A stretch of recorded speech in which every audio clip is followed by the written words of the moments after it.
The late afternoon sun in Lagos was unforgiving that Friday.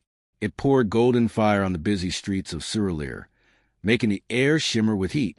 The roads were jammed as usual, hawkers shouting gala, pure water from every corner, danfo conductors calling out routes like impatient choirmasters, and tired workers dragging themselves home. But somewhere inside a small but lively fashion shop tucked near Adeniran Ogunsenya Street, Mira Adeoye was humming softly as she pressed the hem of a long, flowing Ankara gown. The faint scent of starch and hot fabric filled the room, mixing with the rhythm of gospel music playing from a small speaker. The shop was her world. Bright fabrics hanging from every corner, cheerful apprentices threading needles, and the constant sound of laughter and scissors cutting through cloth. Mira was a 33-year-old woman whose calm face often made people mistake her for timid. She wasn't timid, just patient. She had learned that in marriage, patience could either save you or bury you. For 10 years, she had been married to Tun Adeoye, a tall, smooth-talking businessman who used to sell imported electronics. Their love had started like a fairy tale. Flowers, late-night calls, promises of forever.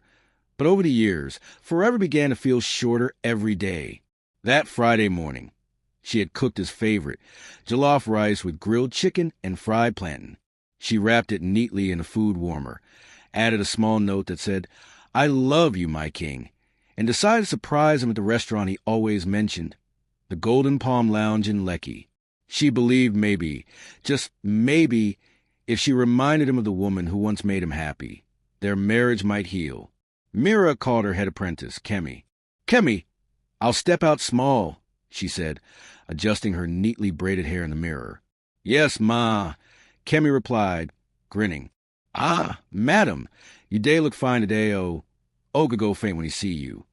Mira smiled shyly. "He better faint from love, not anger," she joked, although deep down, she knew something had been wrong for months. Tun had become distant. Late nights, mysterious phone calls, sudden outbursts. The man who once held her hand in traffic now barked orders like she was a maid. But still, she kept hoping, because in Myra's heart, marriage was sacred. She believed God could fix anything. Until that day, by the time she got to Lekki, traffic had melted her makeup. But she didn't care. She told the taxi driver to stop right in front of the lounge. The restaurant glimmered with class. Polished tiles, glass doors, soft jazz playing inside. She walked in quietly, clutching the food warmer with a hopeful smile. And there he was. Tun sat at a corner table, laughing loudly, his wristwatch gleaming under the light. But he wasn't alone. Across from him sat a woman who looked like she stepped out of an Instagram ad, light-skinned, long Brazilian wig, red lipstick shining like temptation itself. She leaned forward, touching Tun's hand as she laughed. For a moment, Mira froze. Her feet refused to move. Maybe her eyes were lying. Maybe this wasn't her husband. But the way Tun tilted his head, the smile she knew too well, it was him. She took a deep breath and walked toward them, praying her voice wouldn't tremble. "Tun," she called softly. He turned, and his face changed instantly, from laughter to irritation, like someone had poured cold water on him. "What are you doing here?" he said sharply. Mira forced a smile. "I wanted to surprise you. I brought lunch." The lady sitting opposite Tun, her name would soon ring in Myra's ears like poison, Kira, arched a brow and chuckled. "Ah, how sweet.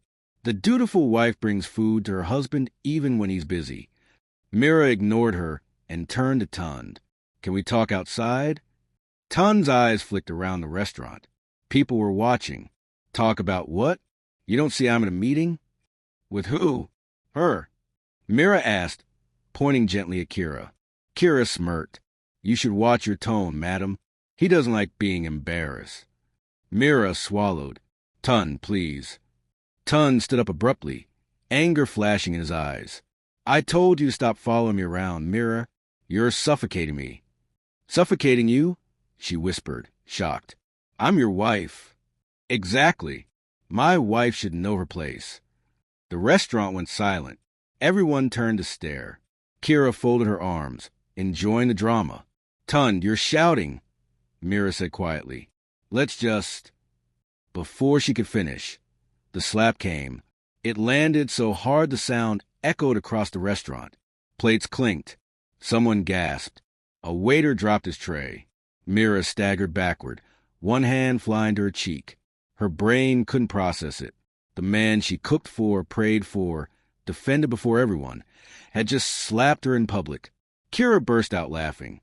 Finally, you've put her where she belongs. Tun glared at his wife. Get out, Mira. Just leave. Her mouth opened, but no sound came out. Tears burned her eyes, but she refused to let them fall there, not in front of strangers who were now filming with their phones. She straightened her shoulders, lifted the food warmer, and whispered, God sees everything. Then she walked out, leaving behind the love she once worshipped. Outside, the hot Lagos air hit her face like punishment. Her knees trembled, but she forced herself into a taxi. The driver, an elderly man, looked at her swollen cheek in the mirror. Madam, you day okay? She nodded weakly. Just drive. As the car moved, she stared out the window. Cars passed. People laughed on the streets. Life continued, but something inside her had died. She remembered their early years, when Tun would send her love messages, when they both shared suya by the roadside, when he said, even if I get rich, I'll never change. But he had changed. Money changed him. Women changed him. Pride changed him. By the time she reached home, it was dark. She sat on the edge of the bed, staring at their wedding photo hanging on the wall. She touched her cheek. It was still warm from the slap. Her phone buzzed. Kemi was calling. Mira picked up slowly. Auntie Mira, we just saw something online. Is it true? That video. What video? Someone recorded you and Olga Tun at the restaurant. It's all over TikTok and Instagram. People are talking. Myra's heart dropped. Video? She opened her WhatsApp. Dozens of messages. Friends, cousins, even strangers. Sorry, dear. Stay strong. He embarrassed you badly. You deserve better. She pressed play on one clip. There she was, standing in that restaurant, tears in her eyes. The caption read, Man slaps wife in public for disturbing his date. The comments section was wild. Some people blamed her for nagging. Others called Tun a disgrace. Thousands of women defended her. Her phone wouldn't stop vibrating. Mira dropped it and covered her face. God, why? She whispered. Why me? But after hours of crying, something strange happened. The pain turned cold. The tears dried. Her breathing slowed. She sat still, her mind clear for the first time in years. Maybe this was a sign she had been waiting for. Maybe God wasn't punishing her. He was opening her eyes. She stood up slowly, went to the mirror, and looked at herself. The woman staring back was no longer the same. There was a sharpness in her gaze, a fire under her pain. She whispered to her reflection, Enough? Her phone buzzed again, this time a message from Tun. Don't come to my office again. I need space. Mira read it and smiled bitterly. Space? I'll give you more space than you ever imagined. She began to pack a small bag. She didn't know where she would go yet. Maybe her cousin's house in Ikoradu. But she knew one thing. She wouldn't sleep in that house tonight. As she zipped the bag, her eyes fell on the wedding photo again. She walked up to it, removed it from the wall, and placed it gently in the drawer. You'll stay there, she said quietly, just like my old life. At that moment, thunder rumbled outside even though the sky was clear. Mira felt it deep in her chest. It was as if heaven itself was agreeing with her.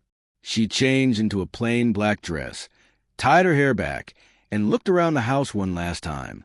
The memories here were heavy, but she refused to carry them anymore. She locked the door and walked away. The night was quiet. Her taxi driver glanced back as she wiped her eyes. Madam, you sure you day okay? Mira nodded. I will be. The man sighed. Nah so life be. But make you no cry, for man way no respect you owe. Woman way calm fit change storm as she decide. Mira looked at him, surprised by his words. You sound like my father, she said softly. He chuckled. Wisdom no day expire, madam. By the time they reached her cousin Sada's house, it was late. Sad opened the door, shocked to see her standing there with red eyes and a small bag. "Mira, what happened?" She tried to smile, but her voice cracked. "Can I stay here tonight?" Sad hugged her tightly. "Of course. You don't even need to ask." Mira broke down and sobbed in her cousin's arms. All the strength she had been holding in finally poured out. Sad guided her inside and made her tea. "You don't deserve what he did," Sad said. "You've been too quiet for too long." Mira nodded, sipping slowly. "I think I've been quiet enough." That night, as she lay on the couch staring at the ceiling, her mind replayed everything, from the early love to the slap. But somewhere between the pain, a thought flickered in her mind, like a small flame refusing to die. "Ton thinks he broke me," she thought, "but he has no idea what he just created." She closed her eyes, whispering a prayer, not for Ton, but for herself. "God, give me strength to become the woman I was meant to be." And just like that, Mira began to transform, not physically, but in spirit. The gentle Taylor, who once feared confrontation, was about to rise. But no one, not even Ton, was ready for what she would become. My wonderful listeners, if you were in Mira's shoes, what would you do after that slap? Would you stay or walk away? Drop your thoughts in the comments. And don't forget to like, share, and subscribe to Tales by Well for more heart-gripping African stories. Chapter 2 is coming. What happens next will shock everyone. The next morning came with rain. Lagos rain. The kind that falls with attitude, loud and sudden, flooding the gutters before you can blink. The kind that makes people shout, "Ah?" Idan start again, oh. But inside Sada's house in Ikorodu, the rain was background music to Myra's silence. She sat near the window, wearing a simple wrapper, watching water run down the glass. Her face was swollen from crying, but her eyes were strangely calm. It was as if all the pain from last night had drained out, leaving behind something stronger, sharper. Sad walked into the room, carrying a tray with hot pap and akara. "Sister, please eat small," she said softly. "You haven't eaten since yesterday." Mira turned slowly. "I'm not hungry." Sad sighed. "If you break down, who will fight for you?" Those words lingered in the air. Fight for you. Myra's chest tightened. All her life, she had fought to protect her marriage. Cooking, praying, begging, forgiving. But what had she ever done to fight for herself? She picked up the spoon. "You're right," she said quietly. "Maybe it's time to fight differently." After eating a little, she stood up, took her phone, and opened the app she had been avoiding all morning, Instagram. The video was everywhere now. Over 200,000 views. Influencers were discussing it. Radio stations were playing the clip. Even blogs had titles like, "Man slaps wife in public after she caught him with side chick." The comments burned her eyes. How could a man do this in public? She looked so gentle. That man is wicked. I know this woman. She's a tailor in Surulere. Some women should just leave these demons they call husbands. Her shops page was gaining followers by the minute. People were tagging her business, sending supportive messages, even placing orders. The same internet that had once made her feel humiliated was suddenly turning her into a symbol of strength. Mira exhaled slowly. "So this is how God works," she whispered. Sad sat beside her. "You see? You want to die of shame yesterday. But look now. People are standing with you." Mira nodded. "Yes, but I don't just want pity. I want peace." That evening, she called Kemi her head apprentice. "Kemi, how's the shop?" "Ah, madam, everywhere Don burst, oh. People day come ask of you. Some come just to see where you day work. Weave and self-finish." Mira smiled for the first time that day. "Good. I'll come tomorrow morning." When she hung up, Sad looked at her in surprise. "You want to go back already?" Mira nodded. "Yes. I can't hide forever. I have to face my life." But this time, not as a wife, just as Mira. The next day, the sun came back brighter, as if trying to erase the sadness of yesterday. Mira dressed neatly, cream-colored blouse, long skirt, no makeup, just confidence. When she arrived at the shop, Her apprentices screamed in excitement. "Madam, we missed you. You look beautiful." Mira hugged them all. "Thank you, my girls. Let's work." Before long, customers started arriving. Some came to buy. Some came just to encourage her. One woman, a lawyer in her 40s, held Myra's hands and said, "My sister, you are brave. Don't let anyone silence you. You deserve better." Her words touched something deep in Myra's soul. For the first time, she felt seen, not as someone's wife, but as a woman with worth. By afternoon, she was back in her rhythm, cutting fabrics, guiding apprentices, checking stitches. She felt alive again. But in another part of Lagos, Tun's world was beginning to crack. At the Golden Palm Lounge, where he had once slapped his wife, people now whispered whenever he entered. Some even laughed behind his back. He had become that man. His office called him that morning. "Mr. Adeoye," the HR manager said, "due to the public scandal attached to your name, the company has decided to suspend you indefinitely." Tun shouted, "Suspend me? Because of one useless video." The woman on the other end sighed. "Sir, our image matters. We can't have a domestic violence case associated with us." He slammed the phone on the table, veins bulging in his neck. "Kura," the side chick, looked up from her phone. "Baby, calm down nah. This thing go blow over." Tun snapped. "Blow over? My life is burning, and you're telling me to calm down?" She hissed. "A beg. Don't shout for me, oh. I didn't ask you to slap her." Tun rubbed his face. "Everybody's talking. Even my landlord said people are pointing at him because of me." Kira rolled her eyes. "Then maybe you should move to your wife's house." He turned to her sharply. "That house is mine." She smirked. We go see." Meanwhile, back in Suralere, Mira was having an unexpected visitor. A man in a neat suit entered her shop, carrying a document file. "Good afternoon, Ma," he said. "Are you Mrs. Mira Adeoye?" "Yes, I am. My name is Mr. Shinobi. I represent Lux Women Foundation. We saw your story online. The way you carried yourself with dignity inspired us. We'd like to feature you in our Women Rising campaign."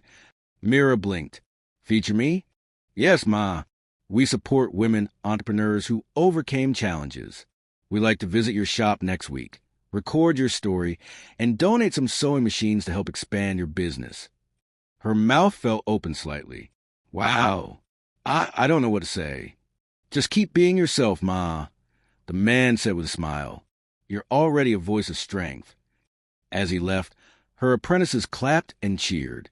"Madam, Sigado, he dare fight your battle." Mira smiled, eyes glistening. "Yes, and this is just the beginning."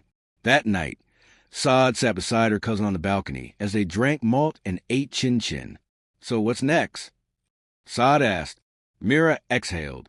"Next, I'll file for divorce." Saada's eyes widened. "Are you sure?" "Yes," Mira said firmly. "That man humiliated me publicly. If I don't walk away now, I'll never heal. I want peace. I want to build my own name." Saad nodded slowly. "I support you fully. You've suffered too much." But deep inside, Mira wasn't thinking of revenge yet. She just wanted freedom. She didn't know destiny was already preparing a bigger stage for her, a stage that would make Tun regret ever raising his hand against her. 3 days later, Tun's downfall deepened. His landlord delivered a letter, notice to vacate premises. His friends started avoiding him. Kira's attitude changed too. Less baby, more complaints. One evening, as they sat eating, Tun's phone rang. It was his mother from Abeokuta. "Aha, Tun. What did I see online? You slapped your wife? Have you lost your mind?" "Mummy, it's not what they're saying. Don't you dare lie to me. That girl, Mira, has never disrespected you. I raise you better." "Mummy, a beg. I'll call you later." "Don't call me until you fix your life." He ended the call and rubbed his forehead. Kira smirked. "Your mummy no even fear you again." Tun glared. "Keep quiet." "Ha! Now me one slap again." She shot back, raising her hands mockingly. "A beg, oh, I no be your wife." The word stung more than the slap he had once given Mira. He realized then that the respect he once enjoyed was gone. Days turned into weeks. Mira filed her divorce petition quietly. She attached the viral video as evidence. The lawyer handling it assured her the case was solid. "Madam, you will win," he said. "This is clear abuse and public humiliation." Mira nodded. "I just want closure." But destiny had more than closure planned for her. Her shop exploded with new customers. NGOs started placing bulk orders for uniforms and traditional attires. News reporters came to interview her. Even radio hosts invited her for talk shows. "Mira, how does it feel to go from victim to inspiration?" One presenter asked during a live broadcast. She smiled. "I never wanted to be famous. I just wanted peace. But if my story can help one woman walk away from pain, then it's worth it." The radio station phones kept ringing. Listeners called in crying, thanking her for giving them courage. One woman said, "You've changed my life, Ma. I was dying in silence, too." When Mira got home that evening, Saad hugged her tightly. "You're becoming a national voice." Mira laughed softly. "I just followed God's direction. The rest is grace." But grace wasn't the only thing following her. Humiliation was now chasing Tund everywhere. He went for a job interview. One of the panelists looked at him and said, "Wait, aren't you the man from that video?" He tried to smile. "It's a misunderstanding." The man shook his head. "We can't risk that kind of publicity. Sorry." Rejected again. At home, Kira packed her bags. "Tund, I can't do this anymore. My friends are laughing at me. Everyone's calling me side chick of the year. A beg I no fit." He grabbed her arm. "Kira, please don't leave me." She snatched her hand away. "Go and beg your wife." And she left. That night, Tund sat alone in the dark, holding his phone, scrolling through Myra's social media. She looked radiant, successful, untouchable. Comments flooded her page. "God bless you, Queen. You're an inspiration. Every woman deserves to rise like you." He muttered bitterly. "After everything I did for her, she's the one they're praising?" He didn't realize at the moment he raised his hand against her, he had cursed himself. One quiet morning, Tund showed up at Myra's shop. He looked rough, beard unshaven, shirt wrinkled, eyes swollen from sleepless nights. Customers turned to stare. The same man who once barked orders now stood trembling. "Mira," he whispered, "please, can we talk?" She froze for a second, then turned to her apprentices. "Take care of our customers. I'll be outside." They stepped outside under the shade of the shop's awning. The air was heavy with unspoken things. "Mira, I'm sorry," he began. "I don't know what came over me. My life is falling apart. I lost my job. Kira left me. Even my mother won't pick my calls." Mira watched him silently. The man before her wasn't the same Tund she once loved. This one was broken, pitiful, desperate. "Please," he continued, "can you forgive me? Can we start again?" She sighed softly. "Tund, when you slapped me, you didn't just hurt my face. You broke everything we had. Trust, love, respect, they all died that day. I'll change. I swear." "You should have changed before your shame became a lesson for the whole world," she said calmly. He dropped to his knees. "Mira, please." People around started whispering. Some brought out their phones again. History was repeating itself. But this time, roles had reversed. Mira looked down at him with quiet strength. "Stand up, Tund. Don't embarrass yourself again." He refused to move. "Please come home." She took a deep breath. "I already have a home, peace, and you can't live there." Then she turned and walked back inside, leaving him kneeling on the pavement, surrounded by curious onlookers. For the first time, Tund realized the true weight of his slap. It had cost him not just a wife, but his pride, his reputation, and his future. My beautiful listeners, what do you think? Should Mira forgive Tund, or has he already lost his chance forever? Drop your thoughts in the comments. And if this story touched your heart, please like this video, subscribe, and turn on the notification bell. Because here on Tales by Wealth, we bring you the most emotional, eye-opening African stories that teach, heal, and inspire.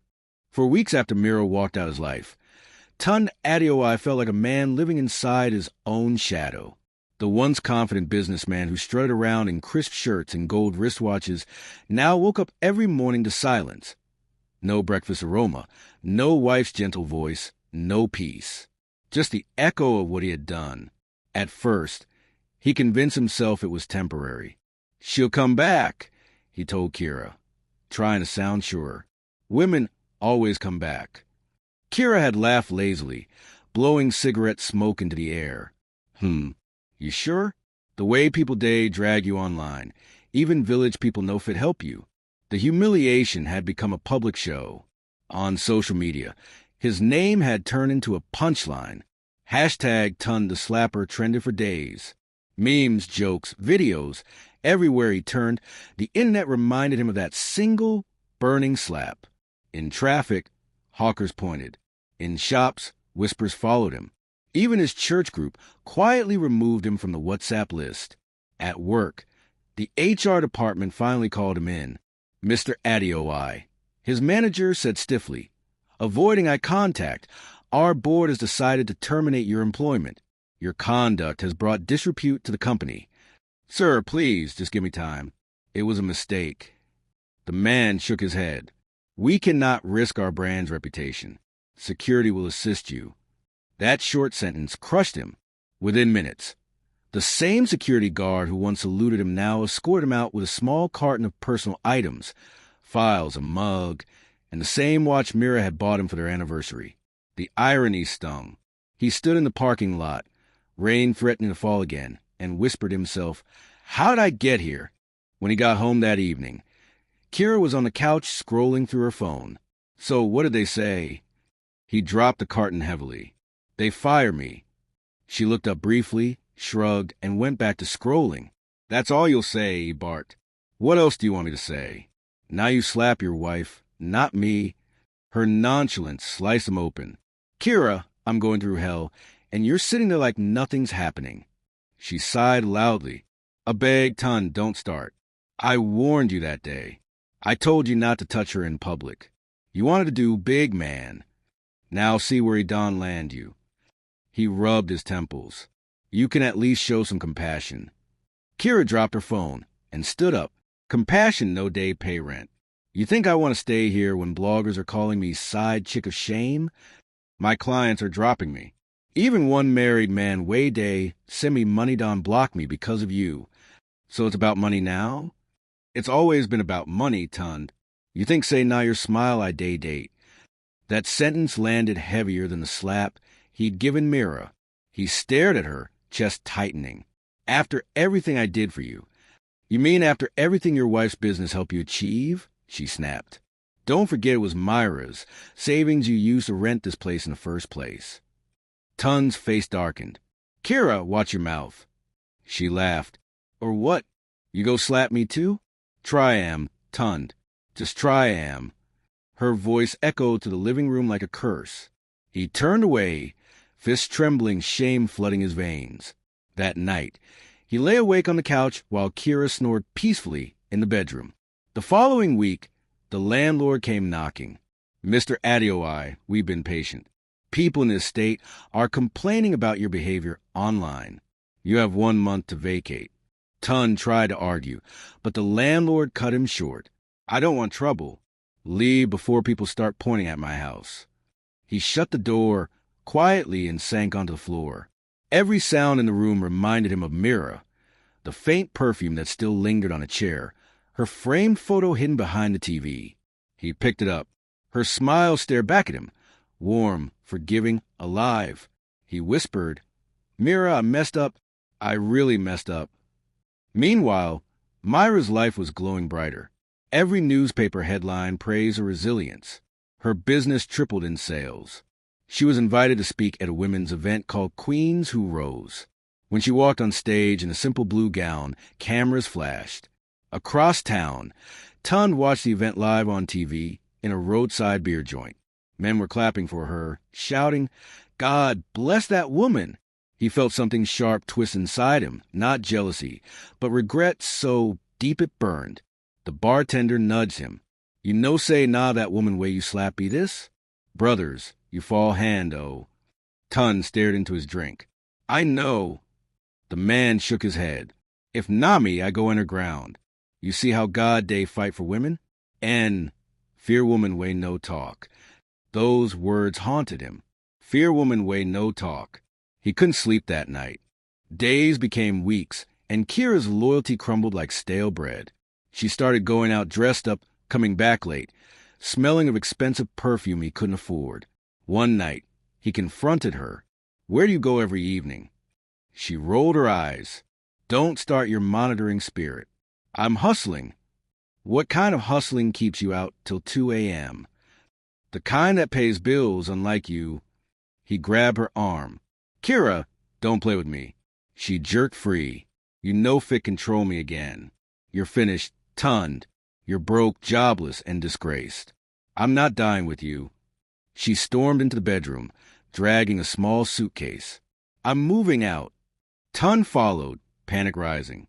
You can't just leave. She turned sharply. Watch me.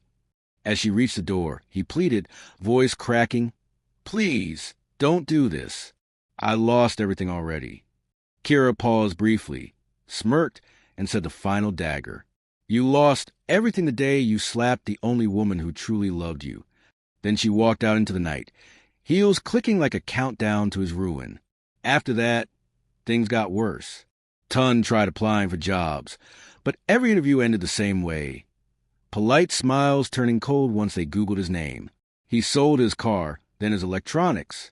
Soon, he was surviving on small favors from neighbors. Pride vanished. One afternoon, his mother called again. Tun, come home. Leave Lagos before shame kills you.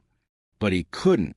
Something in him refused to abandon the city where he had built and destroyed his life. By evening, he walked past Mira's old shop. A new banner hung outside.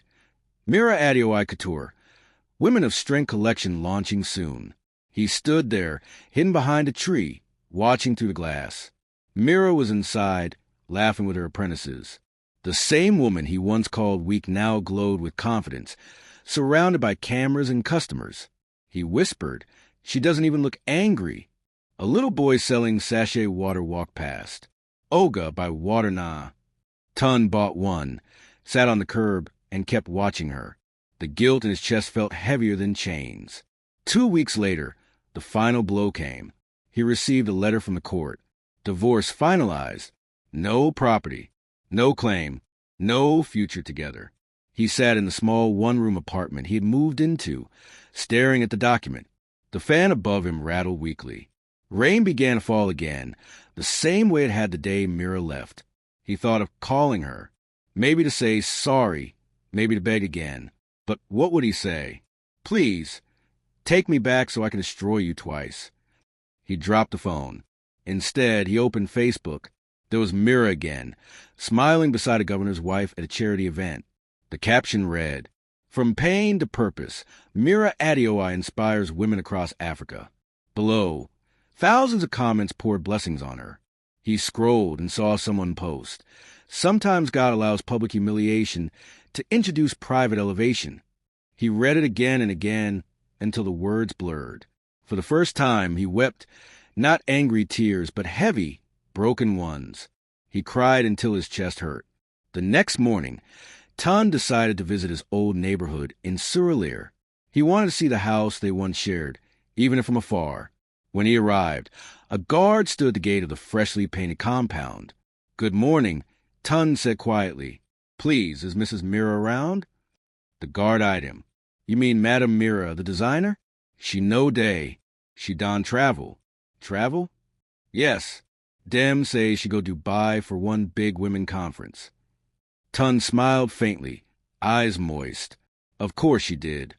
He sat on the pavement opposite the gate, listening to the city noise, car horns, vendors shouting, life moving on without him. A neighbor who recognized him walked by and muttered under his breath, Nimeway slapped that woman. See him now.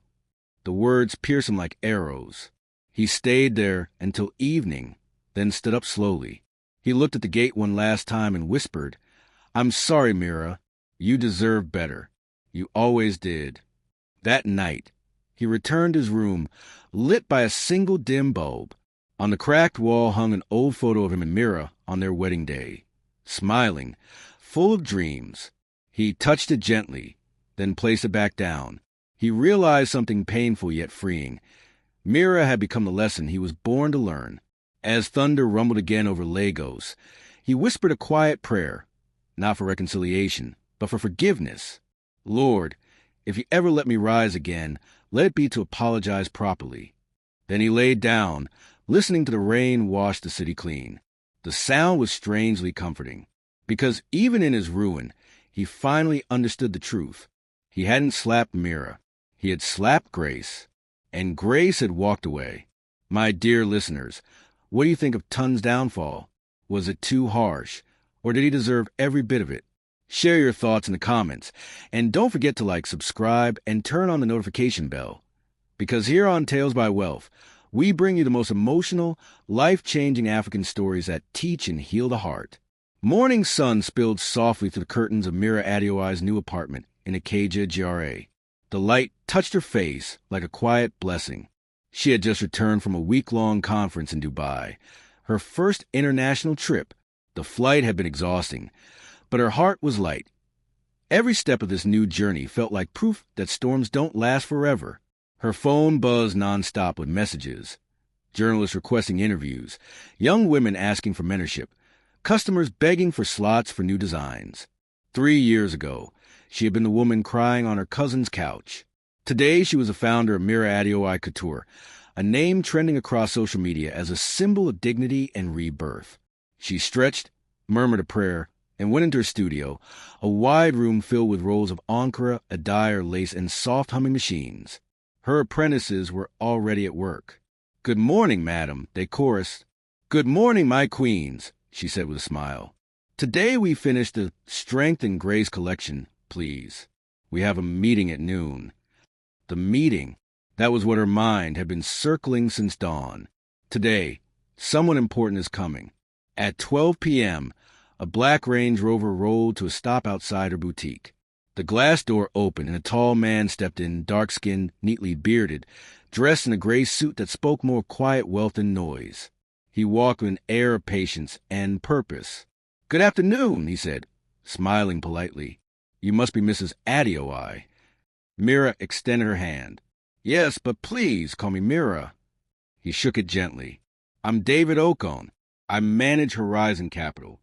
We invest in small and medium enterprises, especially African women-led brands." Mira gestured toward a seat. "Please have a seat. Can I offer you water or juice?" "Water will be fine, thank you." As Kemi served them, David looked around the studio, nodding appreciatively. "I've seen many tailoring houses, but this feels different. There's pride here." Mira smiled softly. "We pour love into every stitch.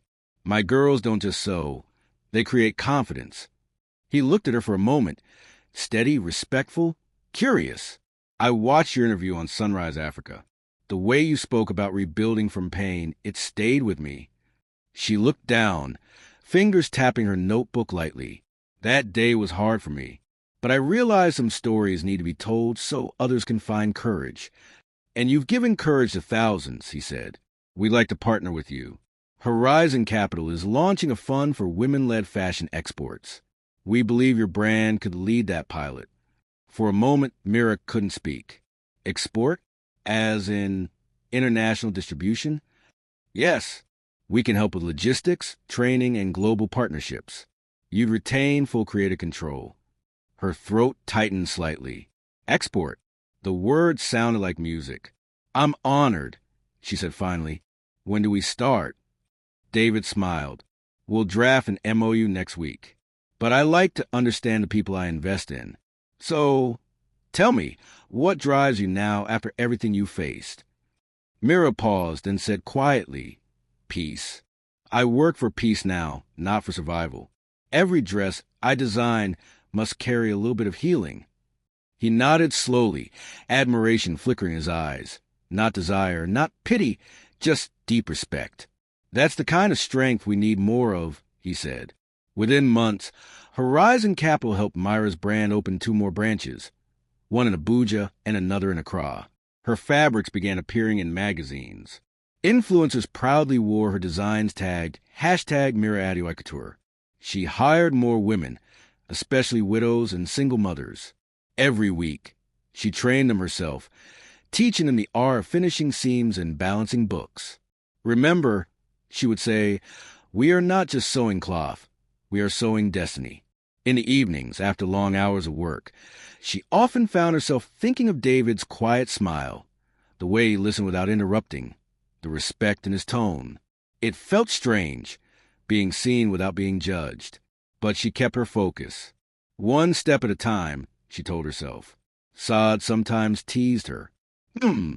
Sister Mira, this David guy calls you too often. You sure it's only business? Mira would laugh. I beg, don't start. He's just a good man helping me grow. Saad grinned. Good men still exist, oh. Just saying. One bright Saturday, Mira was invited as keynote speaker at the Lagos Women in Business Summit. The hall at Eco Hotel was packed. Governors' wives, CEOs, young entrepreneurs. Cameras flashing like fireworks. She wore a flowing emerald green gown from her new line, hair neatly wrapped in a gelly that shimmered under the light. When she walked onto the stage, the hall rose to its feet. Good morning, beautiful people, she began. 3 years ago, I was a woman broken by shame. Today, I stand before you because pain became my teacher. The slap that was meant to silence me became the sound that woke me up. The audience gasped softly. She continued, every woman has a fire inside her.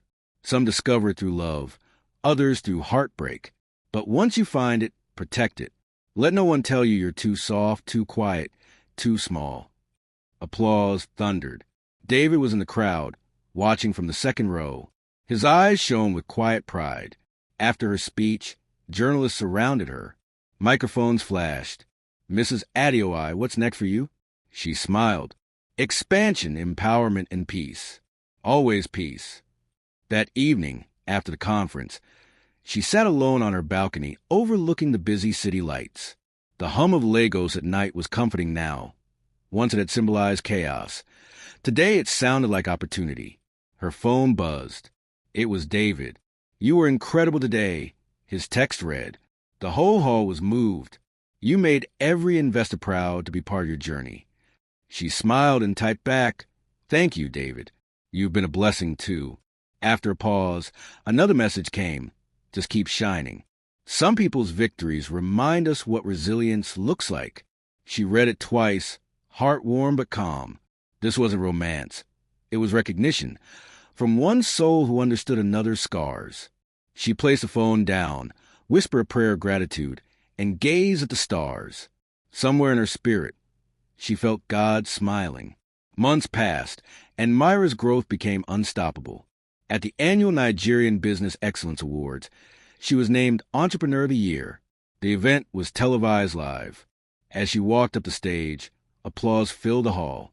She took the plaque, smiled, and said softly into the microphone, this is not just my award. It belongs to every woman who refused a break. Later, as cameras flashed, David approached her with a glass of juice. Congratulations, Mira, he said warmly. Thank you. I couldn't have done it without your guidance. He chuckled. You'd have done it anyway. I just helped speed it up. They laughed, clinking glasses softly.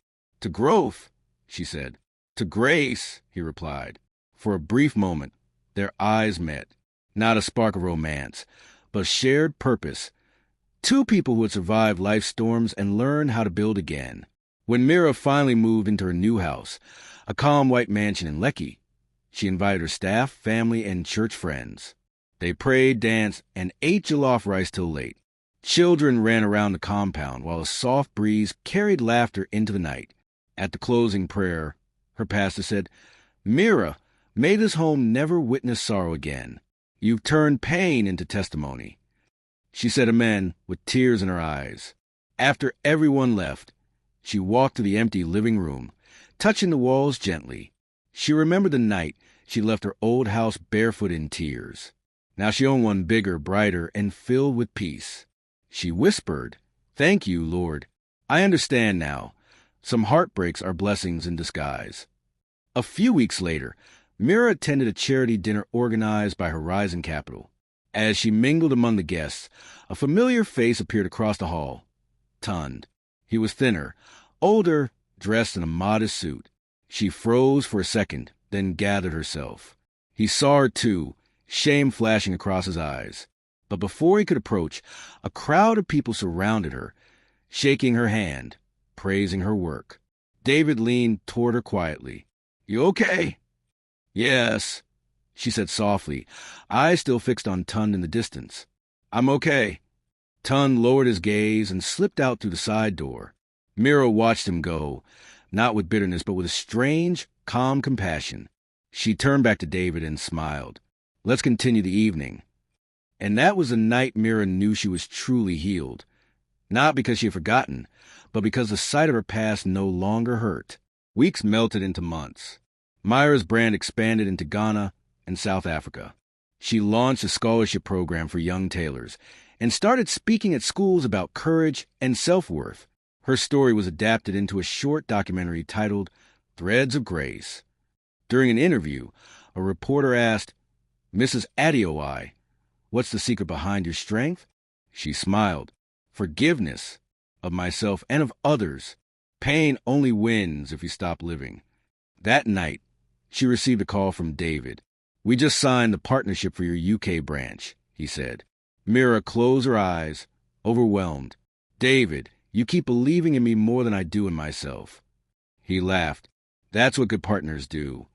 After the call, she sat by her window, looking out at the moonlit city. She wasn't waiting for love or revenge or closure. She had all she needed: peace, purpose, and a future glowing ahead. My beautiful listeners, look at how Mira turned her pain into power. What lesson did you take from her journey? Tell me in the comments, and if this story touched your heart, don't forget to like, subscribe, and turn on the notification bell. Because here on Tales by Wealth, we share real African stories that heal, inspire, and remind us that every ending can become a new beginning. Stay tuned. The sound of humming sewing machines filled the air like music.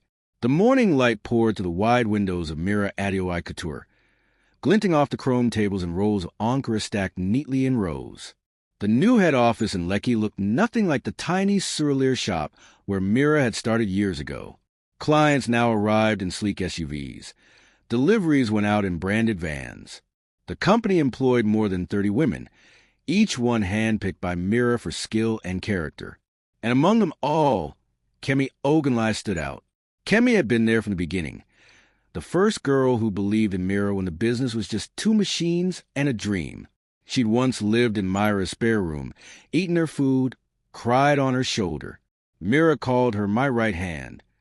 Every morning, Kemi would walk into the office proudly, wearing the badge production manager. She had access to accounts, orders, suppliers, everything. At first, she carried that trust like a crown. But success has a strange way of testing hearts. It started innocently. One Friday evening after closing, some of the younger apprentices were chatting in whispers. "Madame Mira is lucky-o," one said. "Imagine traveling to Dubai, owning car, house, everything. Now the same work we day do." Kemi had overheard and laughed lightly. "Nah, Grace, my sister. She worked hard." But as the girls left, the laughter stayed behind in Kemi's head, echoing, twisting.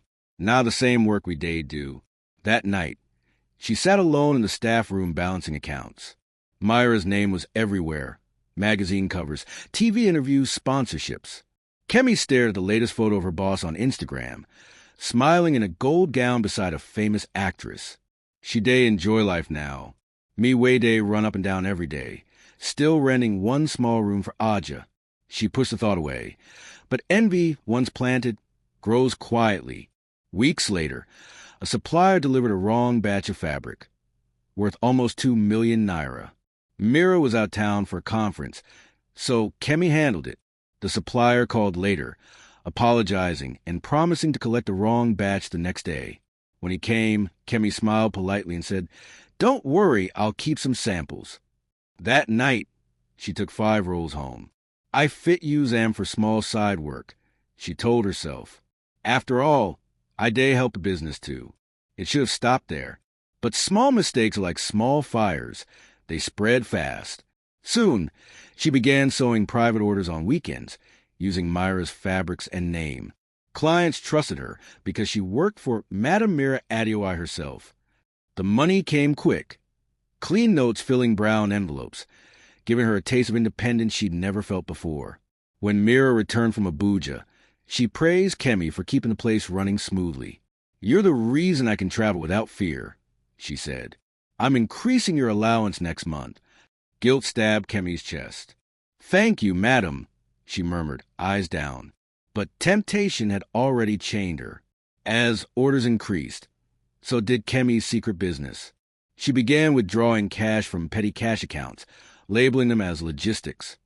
She paid her small tailoring team elsewhere. Nobody noticed until the accountant, Blessing, joined the company. Blessing was sharp, fresh from business school. One Monday morning, she approached Kemi's desk, holding a file. "Ma, please, can I ask? Some receipts are missing from March, especially logistics." Kemi frowned.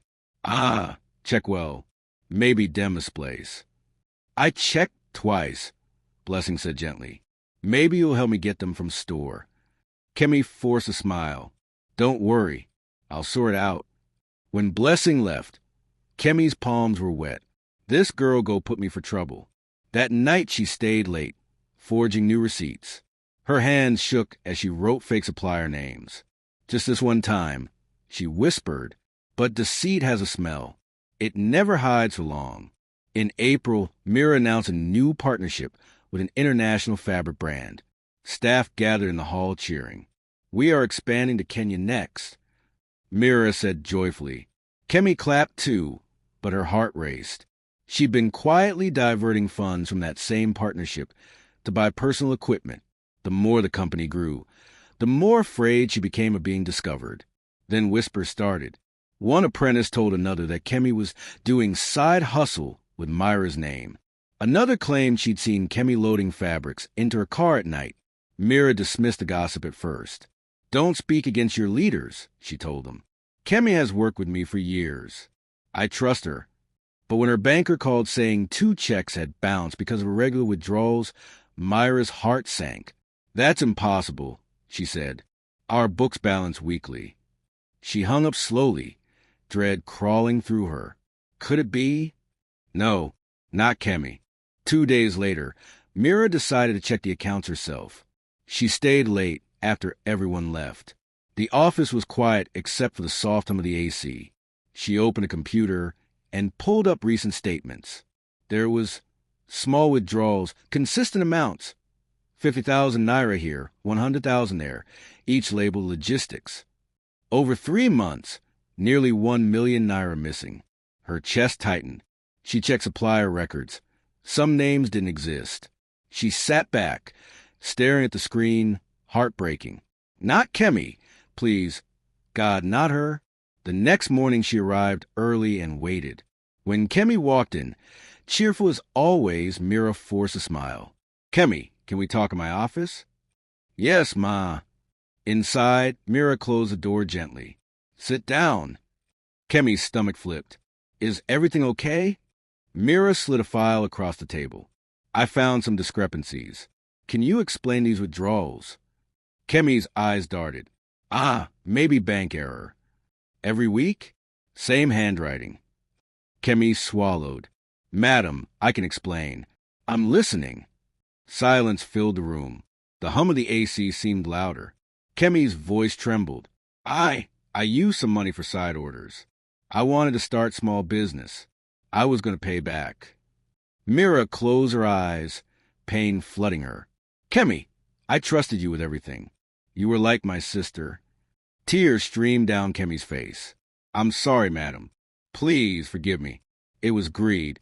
I don't know what entered me." Mira stood quietly, looking out the window. Outside, her staff were laughing, sewing, unaware that something sacred had just cracked inside their leader's heart. She turned back slowly. "Kemi, do you know what hurts me most? It's not the money. It's that I believed in you completely." Kemi sobbed, kneeling. "Please don't call police. I beg you. I'll return everything." Mira didn't speak for a long time. Then softly, she said, "Stand up, go home for now. We'll talk tomorrow." That night, Mira couldn't sleep. She sat on her balcony, the city lights blinking below. Memories flooded her. The young Kemi who once sewed her first dress, who used to pray with her when things were hard. Saad called. "You sound low. What's wrong?" Mira told her everything. Saad hissed, "That girl bite the finger way feed am. You better take her to police." Mira sighed. Maybe she just lost her way. Everyone breaks at some point. "You're too soft," Saad said. "People will use you." Mira looked at the moon. Soft doesn't mean weak.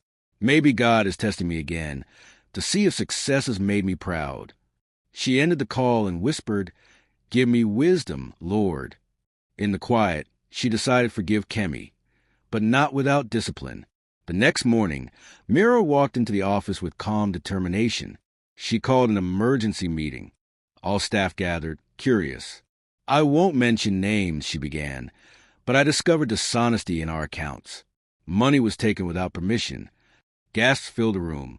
Mira continued, "We are a family here, but families must be honest. We'll install stricter controls. Everyone will now report directly to the accountant." She paused. "And whoever made the mistake should know, I'm not angry, but I'm disappointed. I hope you'll come clean, not because of punishment, but because of peace."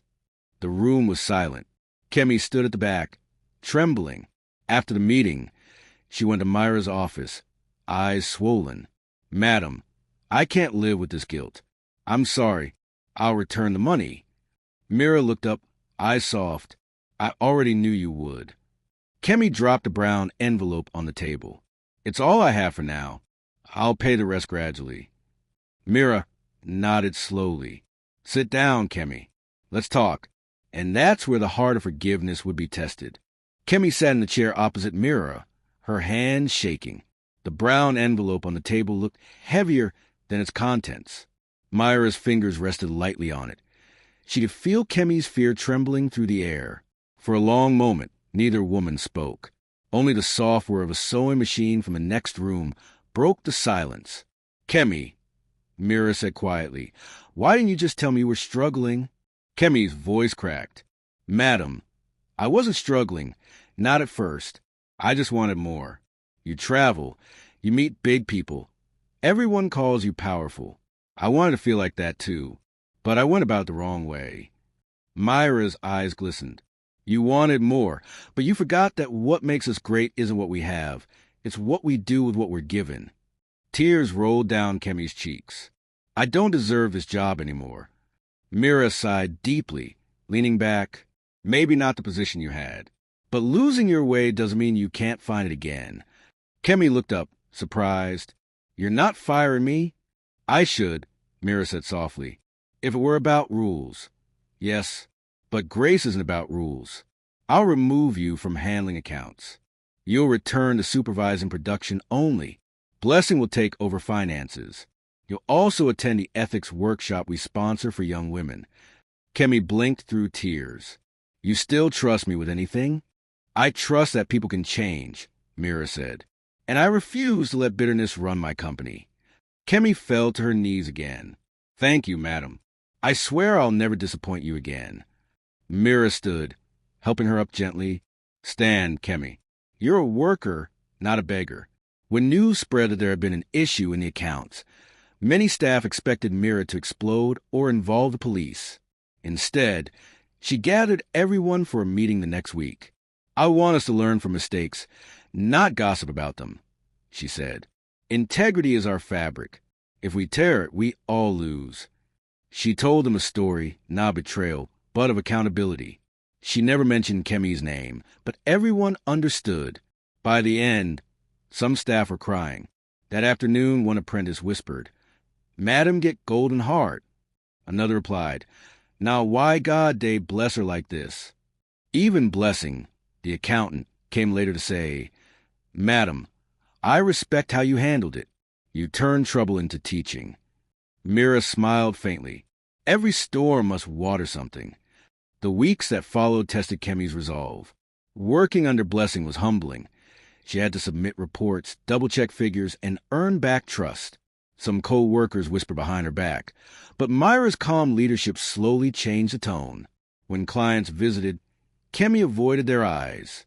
One day, during a major fitting for a senator's wife, the client complimented the team. "Your girls are so disciplined. You must have good management." Mira glanced at Kemi and said deliberately, "Yes, I do. Discipline is learned. Forgiveness teaches it better than fear." Kemi nearly cried on the spot. 2 months later, Horizon Capital held its quarterly review.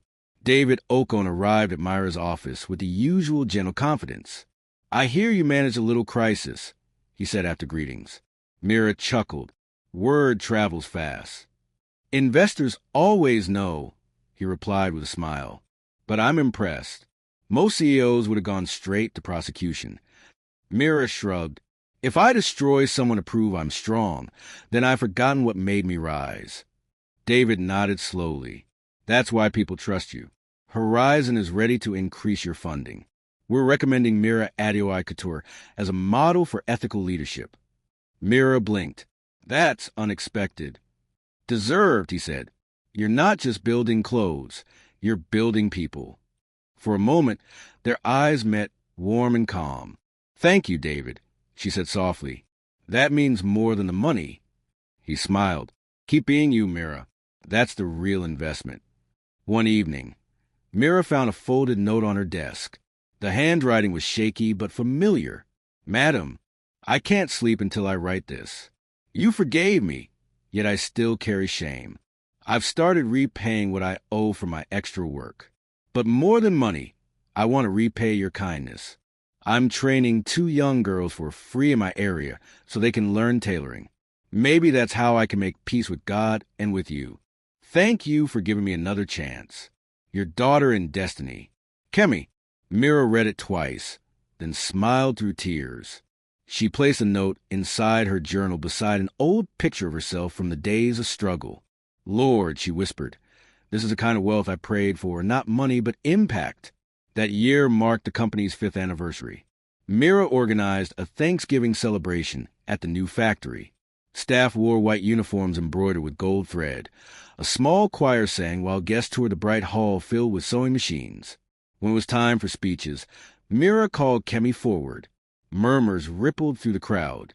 "This woman," Mira began, "has been with me from the beginning. We've worked through joy, hunger, success, and mistakes.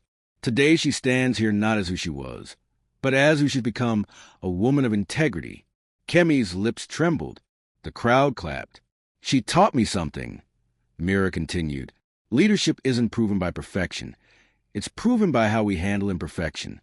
If Grace hadn't found me years ago, I wouldn't be standing here either." As the applause swelled, Kemi burst into quiet sobs and hugged her boss tightly. "Thank you, madam," she whispered. Mira smiled. "Thank God, not me. I just followed his example." Later that night, when everyone had left, Mira walked through the silent factory. The machines were still, but the air felt alive with gratitude. She ran her hand over one of the tables, the same table where she'd once sat crying over missing money. Now it was spotless. She thought of the journey, from humiliation to hope, from loss to leadership, from broken trust to restoration. Her phone buzzed with a message from David. "Congratulations on the anniversary. You built something that will outlive you." She typed back, "It's God's design. I'm just a tailor." Outside, rain began to fall lightly, tapping against the roof like applause from heaven. Mira stood by the window watching, whispering, "Let this rain water every seed of grace we've planted." It was a humid Thursday morning when the call came. Mira was in the middle of a design meeting, surrounded by bright fabrics and the quiet buzz of sewing machines. When her phone began to vibrate insistently, she glanced at the screen. "Blessing, accountant." She smiled. "Blessing, please tell me you're calling to say we've crossed the export target." But Blessing's voice trembled. "Madam, it's Kemi." She collapsed. The world tilted. Collapse? How? She was inspecting the new production line. She just fell. We rushed her to St. Gregory's Hospital in Yaba. Doctor said it looked serious. Mira didn't wait for details. She grabbed her bag, her keys, canceled the meeting. Tell the drivers to clear the way, she ordered. Her staff watched in silence as she ran out. The same Mira who had built an empire from pain now looked like a mother running toward another wound. When she arrived at St. Gregory's, the smell of disinfectant hit her like a wall. Machines beeped. Nurses rushed past. Relatives prayed under their breath in corners. A doctor in a white coat met her halfway down the corridor. Mrs. Adeoye?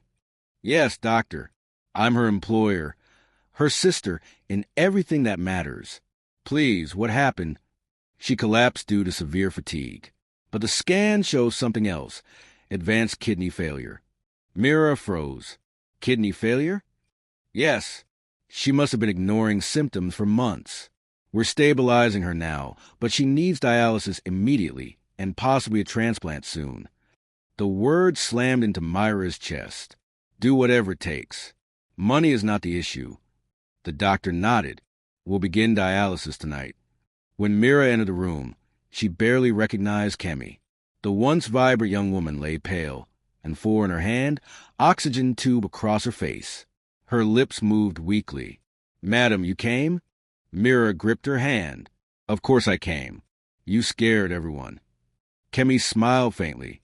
You told me not to overwork, but I wanted to prove myself. Mira blinked back tears.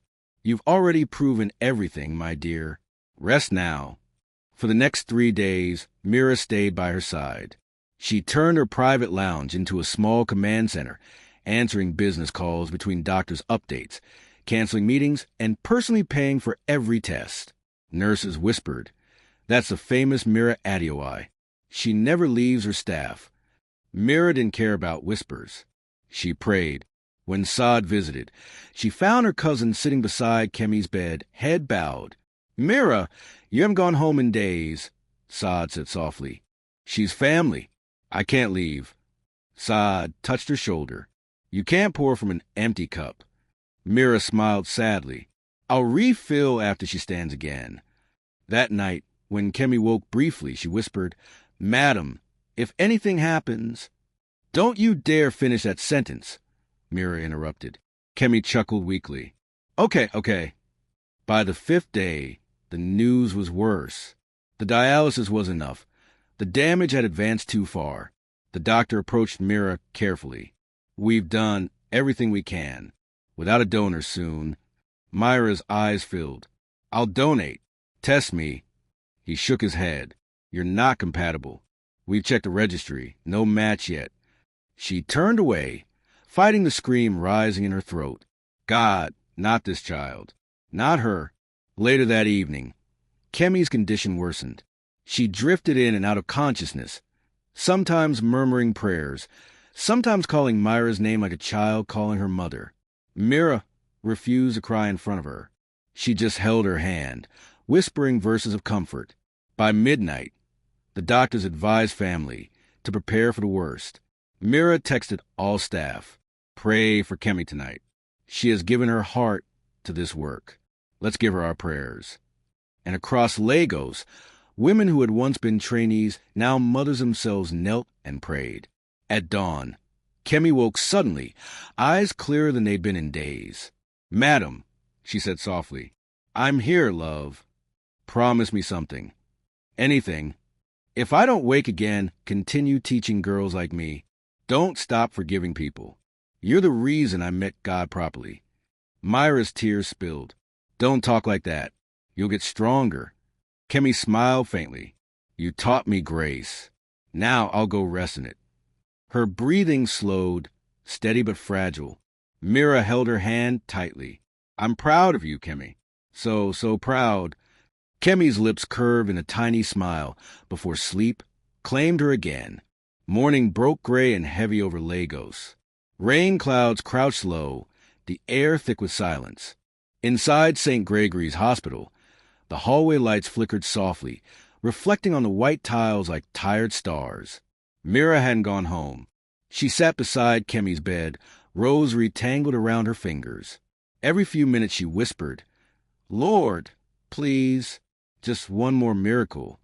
The monitor beside the bed beeped slower than it had the night before. Kemi's chest rose and fell like a whisper. A nurse entered quietly. "Madam Mira, would you like tea?" Mira shook her head. "No, thank you." The nurse hesitated. "You've been here all week. At least stretch small." "I'll stretch after she wakes up." The nurse sighed and left. Mira turned to Kemi. "You remember when you used to drag me to eat Puff Puff at lunchtime? Now look at you, sleeping when I'm hungry." Her smile trembled, then vanished as Kemi's breathing hitched. The door opened again. Saad hurried in, eyes red. "Any change?" Mira only shook her head. "The doctor said she's tired." Saad knelt beside her. "Then hold her hand till she rests in peace."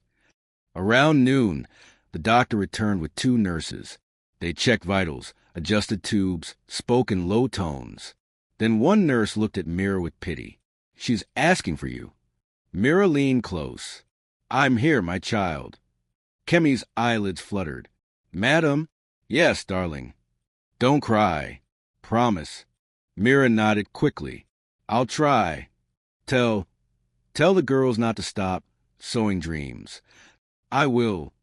And tell God thank you for giving me a mother like you." Her hand went limp. The monitor flatlined. Mira froze. The world blurred. Sound disappeared.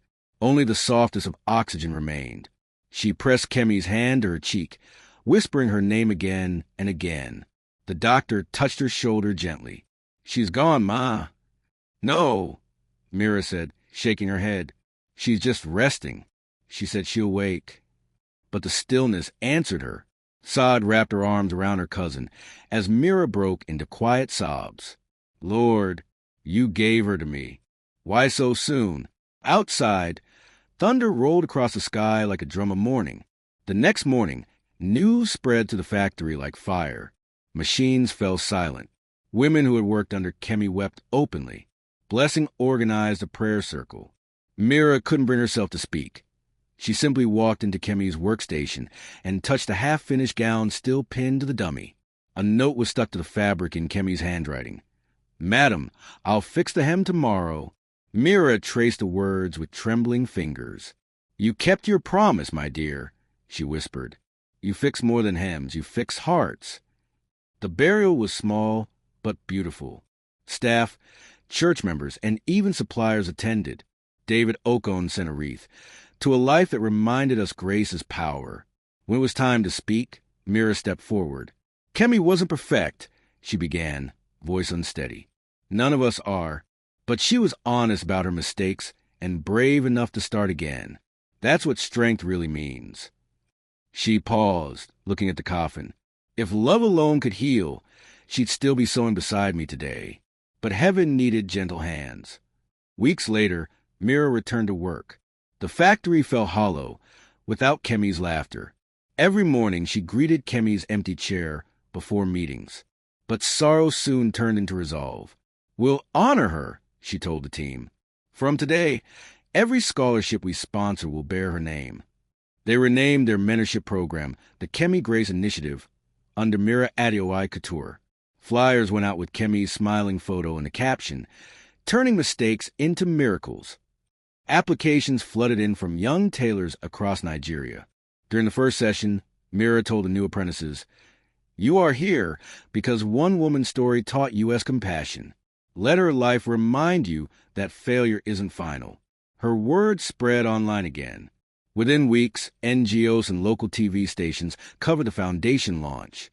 Comments poured in. "This woman's heart is gold. If bosses were like her, the world would be different." Even David messaged her, "You turn mourning into ministry. That's leadership." One night, months after the funeral, Mira sat alone in her living room. The house was quiet except for the ticking wall clock. She opened her journal and wrote, "Kemi's life reminded me that forgiveness doesn't end with words. It continues through action. God didn't let me save her body, but he let me save her story." She closed the book and walked to the balcony. Legos lay below her, lights glittering like scattered beads. Somewhere, a generator hummed. Somewhere else, gospel music floated to the air. Mira whispered into wind, "Thank you for every person you placed in my path, even the ones you took back too soon." A gentle breeze brushed her face, and for a fleeting moment she felt as if Kemi's voice rode upon it. I'm still sewing, madam. Only this time, it's in heaven. A year later, at the annual Mira Adeoye Couture Women's Conference, banners of Kemi's photo lined the entrance. Hundreds of women attended, students, widows, business owners. Mira stood on stage holding the microphone, dressed in pure white. When life took from me, she said, God gave me purpose to fill the space. I lost a daughter in destiny, but her legacy now feeds many. She lifted her eyes to the crowd. If you're carrying pain tonight, turn it into a project. Don't let sorrow end with tears. Let it start a testimony. The audience rose to their feet, clapping through tears. Among them, David watched quietly, hands folded, proud yet humbled. The camera lights caught Myra's face, calm, shining, full of grace. Somewhere above, the clouds broke, and a thin beam of light streamed to the auditorium roof, resting briefly on her. Mira smiled. That's her, she whispered. My Kemi, still helping me shine. The morning sun glowed gold over Lekki as Mira stood before the mirror in her office, adjusting the brooch on her emerald blazer. Her reflection smiled back, a woman who had walked through storms and still glowed. Business had never been better. Mira Adeoye Couture was no longer just a fashion house. It had become a symbol of excellence. Her designs now appeared in ministerial events, on magazine covers, and even at international trade fairs. Still, she worked like a beginner, humble, focused, relentless. Blessing knocked softly and entered, holding a sleek folder. Madam, this came from the Ministry of Trade and Industry. They're inviting us to bid for the National Women's Economic Empowerment Project. Mira raised an eyebrow. That's the multi-billion-naira initiative? Yes, ma. They want Nigerian brands to produce uniforms and fabrics for women cooperatives across the country. How many companies? About 15 shortlisted, but you're the only women-led fashion brand on the list. Mira exhaled slowly. God, you're taking me places I never dreamed of. She looked through the documents, eyes widening at the figures.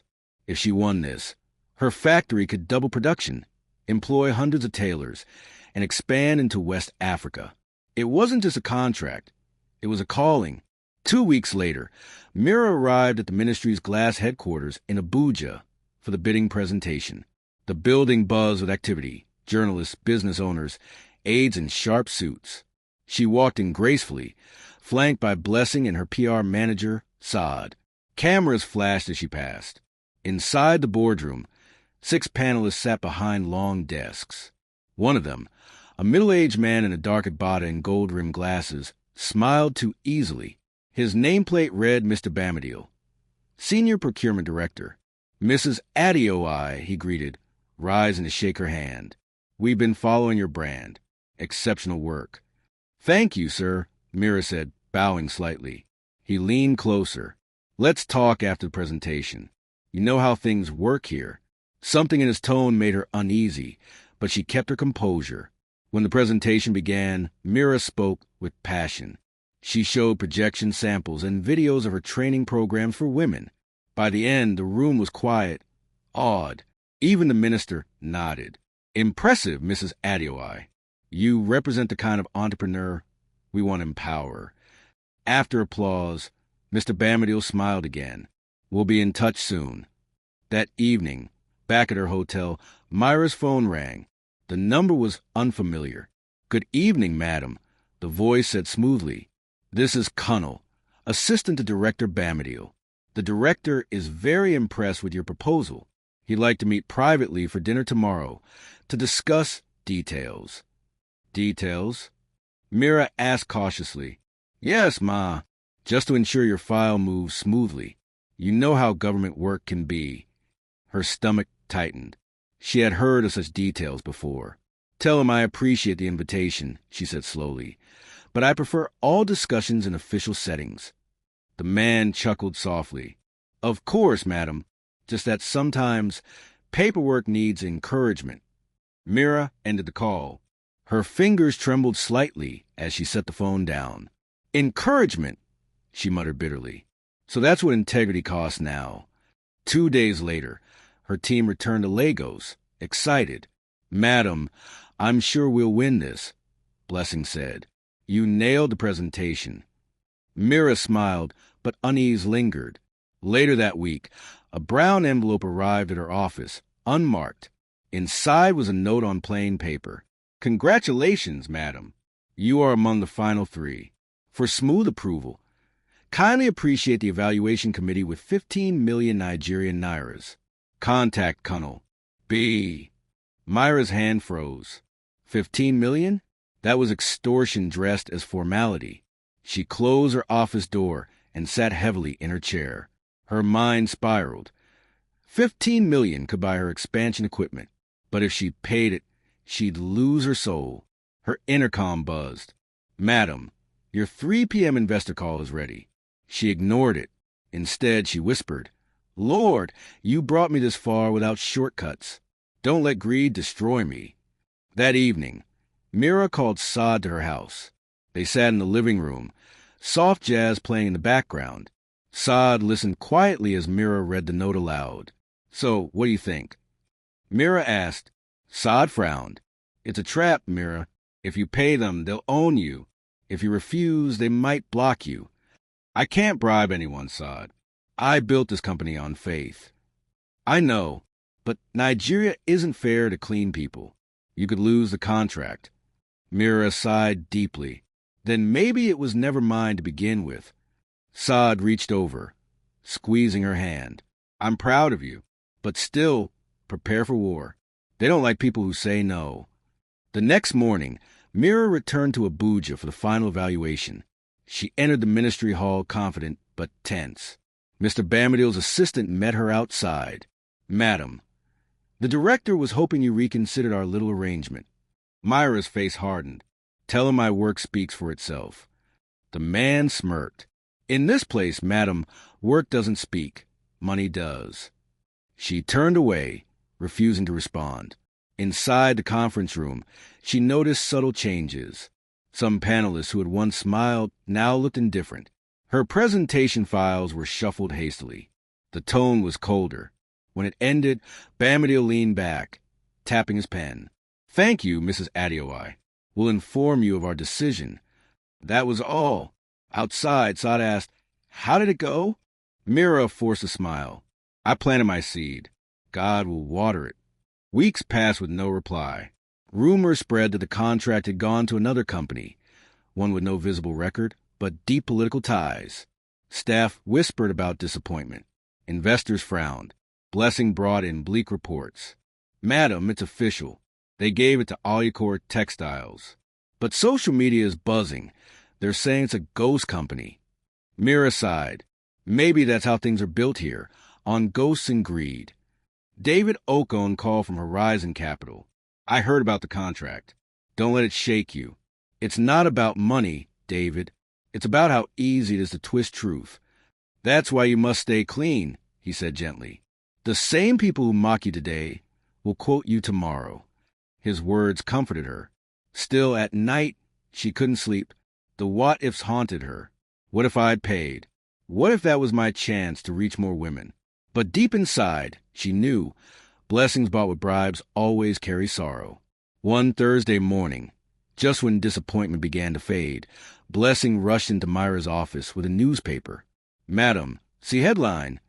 Scandal rocks Ministry of Trade. 2.8 billion Nigerian nairas contract fraud uncovered." Myra's eyes widened. The article detailed how the newly awarded project to Awaken Textiles had been exposed as fake. Funds had vanished. The investigation named several officials, among them Director Bamadiel. Blessing grinned through tears. "Madam, God fought for you." Mira sank into her chair, heart pounding with relief and awe. When you choose truth, it may delay, but it never disappoints. Her phone rang again. It was the same ministry. Mrs. Adeoye.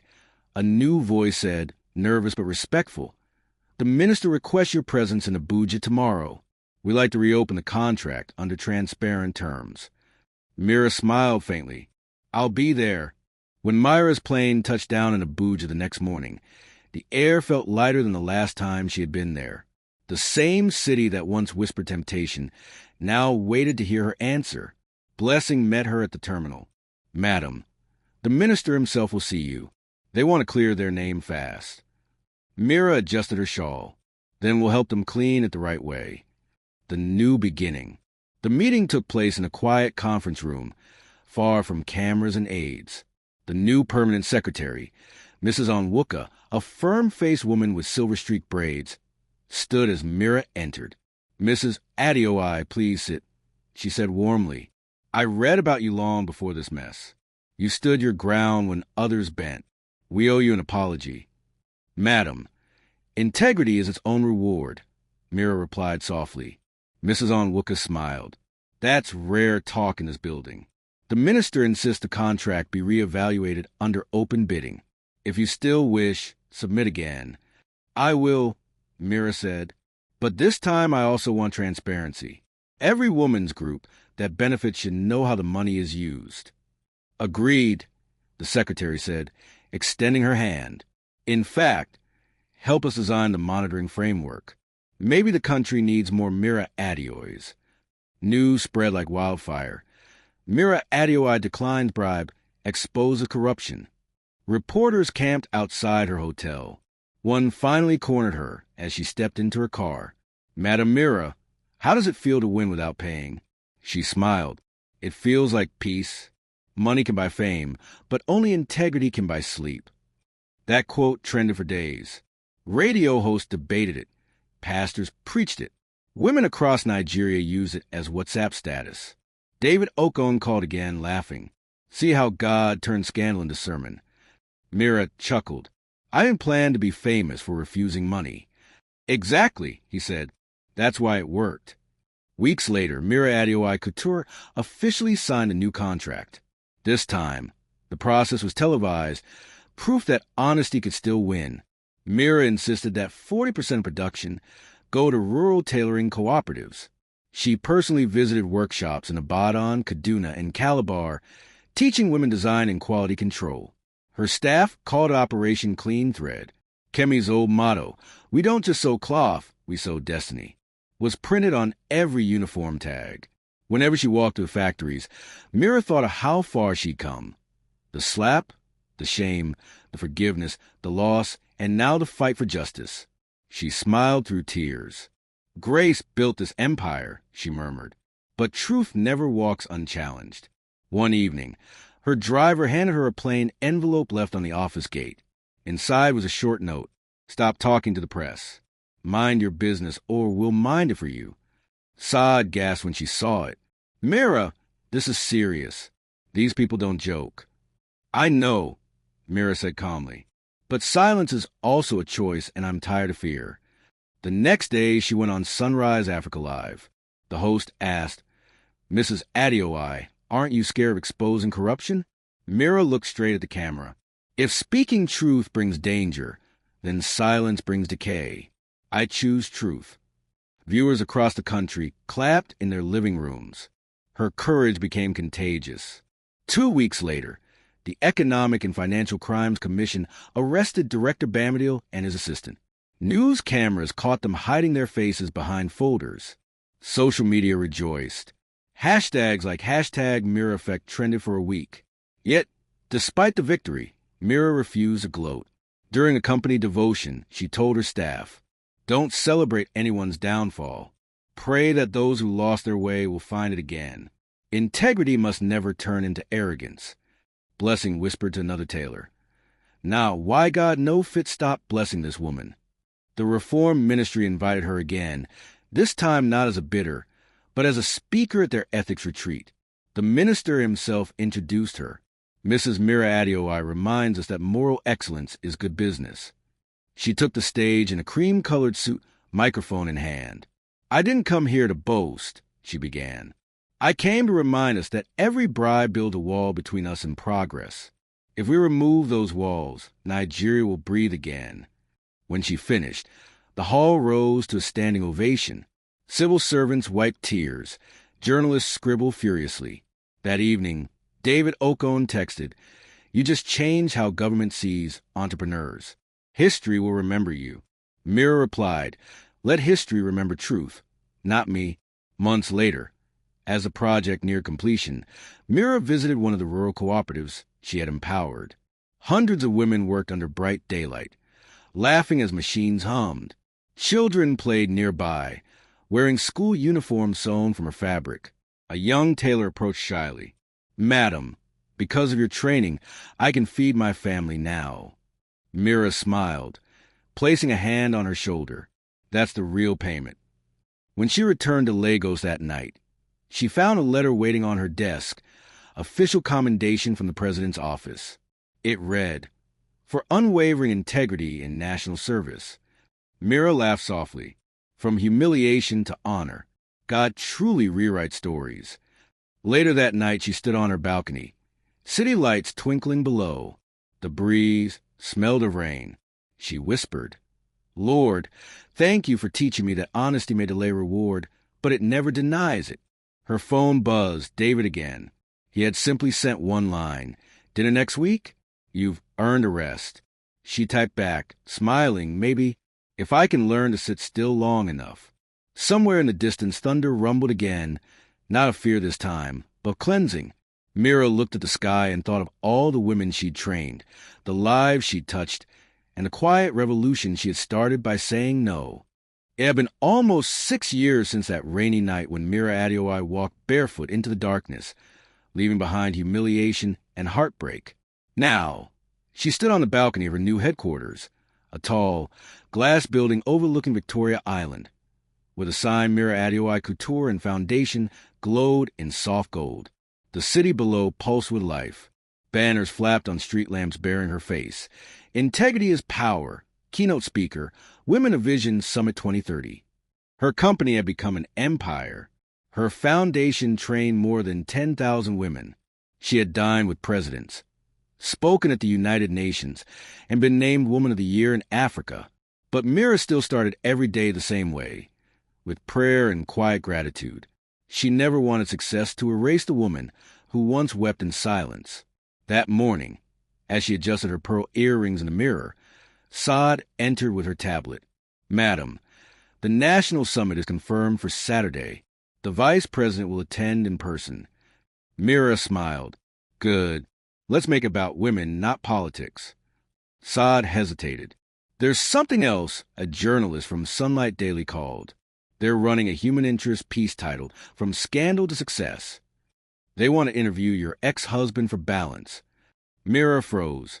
"Tund?" she asked softly. "Yes, Ma." They said he's willing to speak publicly for the first time.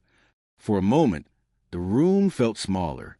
The name she hadn't heard in years hung in the air like distant thunder. Mira took a slow breath. If that's the story God wants told, then so be it. Far across town, in a small rented apartment in Mushin, Tund Adeoye sat at a wooden table, staring at the invitation letter from Sunlight Daily. He looked older now, his once-trimmed beard streaked with gray, shoulders slightly stooped. The years had carved humility into his face. He lived quietly, working as a consultant for a small tailoring supply firm. When the journalist, a young man named Chuka, arrived, Tund's hands trembled slightly as he poured water into 2 cups. "So, Mr. Adeoye," Chuka began gently, "people remember the scandal, the slap, the fall. What made you agree to talk now?" Tund stared at the table. "Because silence doesn't heal anyone. I hurt a woman who only ever built me. The least I can do now is tell the truth." He reached into a drawer and pulled out an old photo, his wedding day with Mira. "She was my mirror," he whispered. "But pride blinded me until I broke both the mirror and myself." Chuka nodded quietly. "Would you want to apologize publicly if you had the chance?" Tund looked up, eyes moist. "If she would let me, yes. Even if she never forgives me. I want the world to know I was wrong." 2 days later, the National Women of Vision Summit filled the Eco Convention Center with over 5,000 guests, leaders, celebrities, ministers, and cameras from every major network. The stage glittered with flowers and the colors of the Nigerian flag. A massive LED screen behind the podium displayed, empowering women, transforming nations. Mira arrived in a flowing royal blue gown from her own collection, Applause thundered as she walked in, her calm smile radiating grace. Beside the stage sat dignitaries, including the Minister of Trade, the same ministry that had once tried to corrupt her. Saad leaned close. "Madam, there's an unexpected guest backstage. Sunlight daily brought him." Mira turned slowly. "Who?" Saad hesitated, stunned. For a heartbeat, Myra's chest tightened. "He came here?" "Yes. They say he wants to apologize publicly." Mira exhaled, steadying herself. "Let him stay. Maybe this is how the story ends." The event began with speeches. Female entrepreneurs spoke about empowerment. Then came the minister's announcement. "Today, we honor women who change this nation through integrity and compassion. Please welcome our keynote speaker, Mrs. Mira Adeoye." The hall erupted. Cameras flashed. Mira stepped up the podium, heart-pounding but face serene. She began softly. 6 years ago, I was just a woman trying to survive shame. Today, I stand here to tell you that pain can become purpose." The audience leaned in. Her voice grew steadier. "Don't let betrayal define you. Let it refine you. When I was humiliated in public, I thought my story had ended.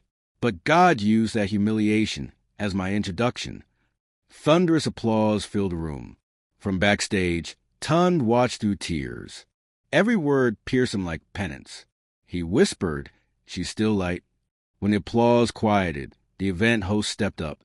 "Ladies and gentlemen, before Mrs. Adeoye leaves the stage, we have a surprise guest with something important to say." Myra's brow furrowed slightly. The host turned toward the wings. "Please welcome Mr. Tund Adeoye." Gasps rippled through the audience. Cameras pivoted. Whispers filled the hall.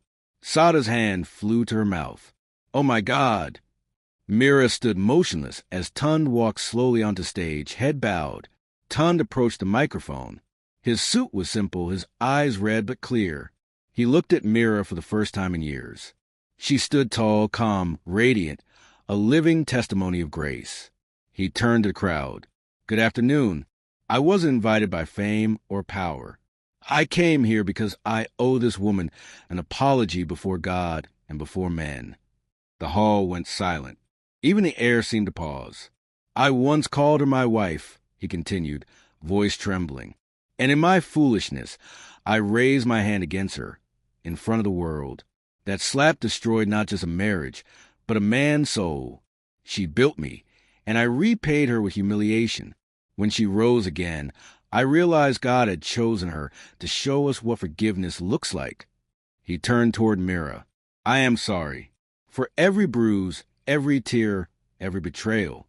You deserved honor, not shame. Please forgive me." Cameras clicked. Some audience members wept. Myra's lips parted slightly, but no sound came. Her mind flashed with memories. The pain, the silence, the storms and the rise. And then, slowly, she walked toward him. Mira stopped halfway across the stage, the spotlight spilling over her like a crown. The hall was so quiet that even the word of the cameras sounded like whispers. Tund stood motionless, tears running freely down his face. Every step she took toward him felt like walking through memories, the betrayal, the loneliness, the long climb back to grace. And yet, standing there now, she realized something powerful. The pain no longer hurt. When she reached him, she looked straight into his eyes, the same eyes that once burned with pride and now shimmered with regret. "Tund," she said softly, the microphone picking up the tremor in her voice. "Once upon a time, I wished never to hear your name again. But today, I see not the man who broke me, but the man whose actions made me discover who I truly am." He bowed his head. "I don't deserve even your words." She took a breath, her voice steady. "You're right, you don't. But grace isn't about what we deserve. It's about what God gives." The audience gasped softly as she stepped closer and took his trembling hands. "In front of this nation and before God, I forgive you," she said. "Not because you asked, but because I'm free. My heart cannot hold both bitterness and peace." Tund broke down completely, falling to his knees. Thank you, Mira." She touched his shoulder gently. "Stand up, Tund. Shame has knelt long enough. Stand and start again. Applause erupted, loud, thunderous, unstoppable. People in the audience stood, crying. Even the ministers on the front row wiped tears. The camera lights flashed like stars. Mira looked out across the hall and raised her voice over the noise. Women of Nigeria, let today remind us, forgiveness is not weakness. It is power under control. When we forgive, we break the chains that hold us hostage. The ovation became deafening. Tun stepped back quietly, head bowed, as security and aides gently led him off stage. Mira turned back to the microphone. Every woman here, she said, has a story. Some carry scars no one can see. But if I can rise after being broken in front of the world, so can you. The event became the most watched broadcast of the year. Television stations replayed the moment of forgiveness for days. Hashtags trended across Africa. Hashtag Mira Forgives. Hashtag Grace Wins. Hashtag Tales by Wealth Moments. The next morning, news headlines read, Mira Adeoye chooses mercy over revenge, a new definition of power. David Okon called her. You just changed how a whole generation sees strength, he said, voice thick with emotion. Mira chuckled softly. I only did what I wish someone had done for me when I was broken. You know, David said, you could run for office tomorrow, and the whole country would vote for you. She laughed. Let me keep designing peace before I design policies. A week later, Tun requested a private meeting. Mira agreed. They met at her foundation office. A bright, sunlit space filled with fabric samples and photographs of smiling trainees. He walked in humbly, carrying a small envelope. I wanted to thank you again, he said quietly. After that day, strangers stopped me on the road, not to insult me, but to say your forgiveness changed them. Mira nodded. Then let your new life change you. He handed her the envelope. Inside was a check for 5 million Nigerian nairas. It's from the small business I run now. I want to go to your foundation for women who have suffered abuse. Maybe God will use it to heal others where I failed. Mira smiled gently. Thank you, Tun, but forgiveness was already enough. He insisted. Please take it. Let it be my apology in action. She finally accepted, eyes glistening, then made his seed grow into 1,000 second chances. As he left, she whispered prayer. Lord, let his redemption be real. Months later, Mira Adeoye Couture Foundation celebrated its 10th anniversary at the Civic Center. The hall was filled with women from every background, farmers, tailors, graduates, and widows. A massive screen played clips from Mira's journey, the rise, the trials, the victories, the forgiveness. When the video ended, the host announced, Tonight, we present the Lifetime Impact Award to a woman whose heart has become a nation's light. Mira walked to the stage amidst cheers and confetti. She took the golden plaque, tears shimmering in her eyes. She began quietly. When life slaps you down, don't slap back. Stand, even if your knees shake. I was once that woman crying in the rain. But today I stand here to tell you, God can rewrite even the ugliest story. The audience stood, clapping and crying. Then she added, This award isn't mine alone. It belongs to everyone who ever felt unseen. And it belongs to one man, too, because sometimes pain plants the seed of purpose. Cameras zoomed in as she raised the award high. To every broken woman listening, your ending can be beautiful if you let God hold the pen. That night, long after the lights went out and the guests had left, Mira stood alone on the balcony of her office, overlooking the quiet Lagos lagoon. The water glistened under the moonlight. She thought about everything, the slap, the shame, the rise, Kemi's death, the temptations, the forgiveness. She whispered, Lord, thank you for every storm that led me here. A soft breeze rustled the curtains behind her, carrying the faint scent of rain. Somewhere in the distance, church bells chimed. Mira smiled and whispered one last line to herself. I was never a victim. I was a vessel. Then she walked back inside, switching off the lights as the city glowed beneath her, a living symbol of grace that conquered pain. My beautiful listeners, this is the end of our story, but maybe the beginning of yours. What did you learn from Mira's journey? Would you have forgiven Tund in public the way she did? Tell me your thoughts in the comments below. Don't forget to like, subscribe, and turn on the notification bell. Because here on Tales by Wealth, we share African stories that heal the heart and remind us that grace is greater than pain. Thank you for listening. And remember, every slap life gives can become the sound that wakes your destiny.